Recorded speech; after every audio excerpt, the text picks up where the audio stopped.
आज Doubtnut app download करें। Doubtnut पर अपने सभी गणित, रसायन विज्ञान, भौतिक विज्ञान और जीव विज्ञान के डाउट्स का करो सफाया। बस प्रश्न की फोटो खींचो, एक ही प्रश्न को क्रॉप करो और तुरंत वीडियो सोल्यूशन पाओ। अभी डाउनलोड करें। हमारा सवाल है यहाँ पर भूगर्भ शास्त्रियों ने धरती से एक मानव खोपड़ी को निकाला। उस पर सिर से एक उत्तक का एक छोटा सा टुकड़ा लगा हुआ है जिसमें से केवल थोड़ा सा डीएनए निकाला जा सकता है। यदि आदि मानव के जीन्स का अध्ययन करना है तो उसमें से पर्याप्त डीएनए प्राप्त करने का सही तरीका क्या है? ऑप्शन ए दिया है डीएनए का डीएनए प्रोब के साथ संकरण, बी दिया है डीएनए की पॉलीमरेज चेन रिएक्शन, सी दिया है डीएनए का जेल इलेक्ट्रोफोरेसिस, डी दिया है डीएनए को रेस्ट्रिक्शन एंडोन्यूक्लियस से उपचारित करना। तो हम यहाँ पर पहले एक एक करके सभी ऑप्शंस को समझते हैं। हमें सवाल के अंतर्गत डीएनए की मात्रा को यहाँ पर बढ़ाना है। तो फर्स्ट ऑप्शन में हमें दिया है डीएनए का डीएनए प्रोब के साथ संकरण। अगर डीएनए प्रोब की हम बात करें तो हम कह सकते हैं डीएनए प्रोब जो होता है वो लेबल डीएनए होता है। इसे हम इस प्रकार से समझ सकते हैं कि सिंगल स्ट्रैंडेड डीएनए का एक विशिष्ट प्रकार का यहाँ पर जो है खंड होता है। इस खंड को हम यहाँ पर डीएनए प्रोब के नाम से जानते हैं। जो डीएनए प्रोब होता है इसे हम यहाँ पर वैज्ञानिकृत डीएनए मानते हैं, अर्थात हम यहाँ पर कह सकते हैं इस डीएनए में यहाँ पर परिवर्तन होते हैं और ये जो होता है यहाँ पर विशिष्टीकृत रूप से यहाँ पर लेबल होता है। अर्थात हम यहाँ पर कह सकते हैं जब डीएनए को यहाँ पर अलग किया जाएगा या पुनः यहाँ पर जब इस डीएनए को देखा जाएगा तो हम इस डीएनए को यहाँ पर जो है पहचान सकते हैं क्योंकि इस पर यहाँ पर लेबल लगा हुआ होता है। तो उस विशिष्टीकृत डीएनए खंड को जिस पर यहाँ पर प्रयोग संपन्न किए जाते हैं उसे हम यहाँ पर डीएनए प्रोब के नाम से जानते हैं। अब हमारे अगले ऑप्शन में हमें दिया है डीएनए की पॉलीमरेज चेन रिएक्शन। तो यहाँ पर पॉलीमरेज चेन रिएक्शन का अर्थ है यहाँ पर पीसीआर की हमसे बात की गई है। अब अगर पीसीआर की हम बात करें कि ये यहाँ पर किस प्रकार से संपन्न होती है तो हम कहेंगे पीसीआर जो होती है यहाँ पर 3 पदों में संपन्न होती है, जिसमें जो पहला पद होता है वो यहाँ पर होता है विकृतीकरण। अब अगर विकृतीकरण की बात करें तो हम कह सकते हैं विकृतीकरण जो पद होता है वो यहाँ पर संपन्न होता है। इसके लिए एक विशिष्टीकृत तापमान की आवश्यकता होती है। तो इसके लिए यहाँ पर जो तापमान आवश्यक होता है वो यहाँ पर होता है 94 डिग्री सेंटीग्रेड। अब इस तापमान के अंतर्गत हम यहाँ पर कह सकते हैं सामान्य रूप से हम जानते हैं कि डीएनए जो होता है यहाँ पर डबल स्ट्रैंडेड होता है, परंतु ये जो डबल स्ट्रैंडेड डीएनए होता है वो यहाँ पर टूट जाता है, अर्थात यहाँ पर जो डीएनए का डीनेचुरेशन हो जाता है, विकृतीकरण हो जाता है, जिसकी वजह से डीएनए के जो दोनों स्ट्रैंड होते हैं वो यहाँ पर अलग अलग हो जाते हैं। इसके पश्चात अगर द्वितीय पद की हम बात करें तो वो यहाँ पर होता है तापानुशीलन। अब तापानुशीलन जो पद होता है इसकी अगर हम बात करें तो इसे हम यहाँ पर एनेलिंग के नाम से भी जानते हैं। इस पद के अंतर्गत जो तापमान की आवश्यकता होती है वो यहाँ पर होती है 55 डिग्री सेंटीग्रेड। अब इस तापक्रम के अंतर्गत हम यहाँ पर कह सकते हैं कि इस पद में यहाँ पर जब डीएनए के खंड विभाजित हुए हैं तो ये जो खंड अलग अलग हुए हैं इन खंडों में यहाँ पर हम ये कह सकते हैं एनीलिंग के दौरान यहाँ पर जो है प्राइमर्स का निर्माण हो जाता है, अर्थात हम यहाँ पर कह सकते हैं कि इस प्रकार से जो 2 खंड अलग अलग हुए हैं इनमें यहाँ पर जो है प्राइमर का निर्माण हो जाता है। प्राइमर जो होते हैं वो यहाँ पर इस प्रकार की संरचनाएं होती है। अगर प्राइमर की हम बात करें तो हम कह सकते हैं प्राइमर जो होते हैं ये यहाँ पर स्टार्टअप की तरह कार्य करते हैं। इसे हम इस प्रकार से समझ सकते हैं कि प्राइमर जो होते हैं यहाँ पर अनुलेखन, अनुवादन या किसी भी प्रकार का डीएनए से संबंधित यहाँ पर जो प्रक्रम चलने वाला होता है उसके लिए यहाँ पर प्राइमर आवश्यक होते हैं, क्योंकि ये जो प्रक्रम होते हैं ये सारे प्राइमर से ही यहाँ पर प्रारंभ करते हैं।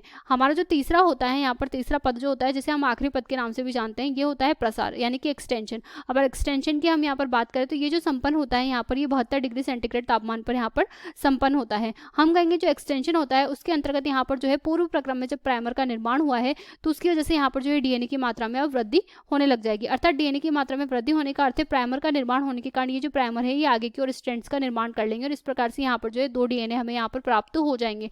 और ये जो प्रक्रम है ये यहाँ पर जब लगातार चलता रहता है तो हम कह सकते हैं यहाँ पर जो है 1 बिलियन बार हम इसकी मात्रा में यहाँ पर जो है वृद्धि संपन्न करवा सकते हैं। अब हमारा अगला जो ऑप्शन है वो हमें दिया है जेल इलेक्ट्रोफोरेसिस। अगर जेल इलेक्ट्रोफोरेसिस की हम बात करें तो इसमें जो है विशिष्टीकृत यहाँ पर जो है प्लेट हमारे पास में होती है। उस प्लेट में यहाँ पर जो है अलग अलग प्रकार के चार्जेस लगे होते हैं। हम सामान्य रूप से जानते हैं कि जो डीएनए होता है वो यहाँ पर ऋणात्मक आवेशित कण होता है, तो डीएनए जो होते हैं वो ऋणात्मक आवेशित होते हैं। अब यहाँ पर जो है जेल इलेक्ट्रोफोरेसिस के लिए यहाँ पर जो है अगार अगार जेल की एक विशिष्टीकृत यहाँ पर प्लेट का निर्माण होता है। यहाँ पर जो है एक तरफ तो एनोड लगा होता है और दूसरी तरफ यहाँ पर कैथोड लगा हुआ होता है और इसमें जो है यहाँ पर डीएनए के खंड विस्तारित होते हैं। हम कहेंगे इसमें जो है विभिन्न प्रकार के गड्ढे पाए जाते हैं, यहाँ पर जो है डीएनए का प्रसारण करवाया जाता है, अर्थात इधर से डीएनए को भेजना प्रारंभ किया जाता है। तो डीएनए जो होता है वो नेगेटिव आवेशित होता है, तो ये जो कण होते हैं डीएनए के वो आगे की ओर बढ़ते जाते हैं। तो इस प्रक्रम में जो डीएनए के बड़े खंड होते हैं वो तो यहाँ पर पीछे की तरफ रह जाते हैं और छोटे छोटे खंड जो होते हैं वो आगे की ओर आगे के खंडों में आ जाते हैं, अर्थात ये जो पॉजिटिव चार्ज होता है एनोड वाला वो यहाँ पर डीएनए को अपनी ओर आकर्षित कर देता है। तो ये जो जेल इलेक्ट्रोफोरेसिस का जो प्रक्रम संपन्न होता है इसका यहाँ पर कार्य जो होता है वो कार्य होता है कि ये जो होता है डीएनए के खंडन का प्रक्रम यहाँ पर संपन्न करवाता है, अर्थात डीएनए के बड़े खंडों को छोटे खंडों से यहाँ पर अलग करवाता है। इसके इसके अलावा हम कह सकते हैं ये जो प्रक्रम होता है जेल इलेक्ट्रोफोरेसिस, इस तकनीक का इस्तेमाल यहाँ पर जो होता है एनोड की तरफ डीएनए को बलपूर्वक भेजकर यहाँ पर संपन्न करवाया जाता है। और इसमें जो है यहाँ पर मुख्य रूप से अगार अगार जेल का इस्तेमाल किया जाता है। हम यहाँ पर लिख सकते हैं कि इसके लिए जो इस्तेमाल की जाती है वो यहाँ पर अगार अगार जेल का यहाँ पर इस्तेमाल किया जाता है। अब हमारा जो अगला ऑप्शन है वो हमें यहाँ पर दिया है डीएनए की रेस्ट्रिक्शन एंडोन्यूक्लियस से उपचारित करना। अगर रेस्ट्रिक्शन एंडोन्यूक्लियस की हम बात करें कि ये किस प्रकार से होता है, तो हम यहाँ पर कहते हैं डीएनए जो होता है इसमें यहाँ पर विशिष्टीकृत खंड पाए जाते हैं।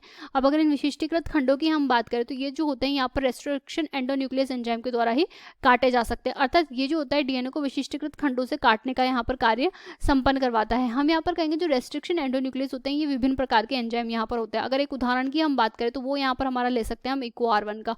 अगर इको R1 की हम बात करें तो डीएनए का जो खंड होता है जिसे हम यहाँ पर गटाक के नाम से जानते हैं, अर्थात इसे हम यहाँ पर लिख सकते हैं GAATTC। तो ये जो विशिष्टीकृत डीएनए का खंड होता है इसे इसी स्थान से इको R1 यहाँ पर काट सकता है, इसके अलावा दूसरे स्थान से ये यहाँ पर नहीं काटेगा। तो रेस्ट्रिक्शन एंडोन्यूक्लियस जो एंजाइम होता है वो डीएनए को विशिष्टीकृत खंड के यहाँ से काटता है। हमारे सवाल के अंतर्गत जो हमसे पूछा गया है कि हमें यहाँ पर डीएनए की मात्रा में वृद्धि करनी है, तो हम यहाँ पर कहेंगे डीएनए प्रोब से डीएनए की मात्रा में वृद्धि नहीं हो रही है क्योंकि ये विशिष्टीकृत लेबल डीएनए है।